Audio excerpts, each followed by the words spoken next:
Mono की मसरूफ जिंदगी। एक गांव में एक खास बली रहती थी जिसका नाम था मोनो। मोनो कोई आम बली नहीं थी, वो हर काम में माहिर थी। सोना, खाना, पढ़ना, पास्ता पकाना, ऑफिस जाना और हाँ, साइकिल चिल्लाना भी। एक दिन मोनो सुबह सवेरे उठी, जमाई ली और फौरन किचन की तरफ बढ़ गई। शेफ की टोपी पहनी, इपन बांधा और चूल्हे पर बर्तन चढ़ा दिया।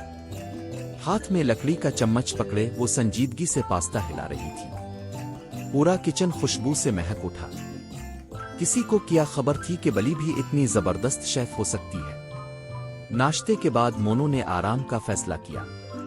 नर्म गर्म कंबल में लेटकर एक मोटी सी किताब निकाली, नन्ही सी ऐनक पहनी और पढ़ाई में मगन हो गई। ऐसा लग रहा था जैसे कोई अदीब रात भर जाग के नावल लिख रहा हो। लेकिन मोनो की जिंदगी सिर्फ किताबों और खाने तक महदूद नहीं थी। दोपहर को इसने अपनी छोटी सी पुरानी साइकिल निकाली, गिले में स्कार्फ बांधा और गांव की देही सड़कों पर निकल पड़ी।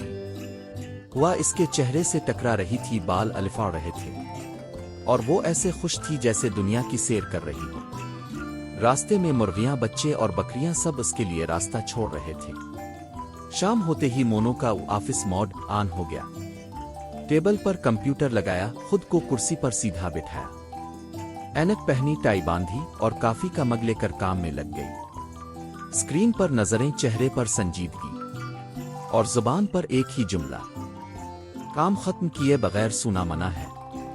रात गए थक कर मोनो ने सब कुछ बंद किया और वापस अपने नर्म कंबल में घुस गई। आखिरी जमाई लेते हुए इसने कहा। मोनो ने मुस्कुरा कर कहा, अरे ये क्या दोस्तों, मोनो पसंद आई हो तो लाइक तो करो।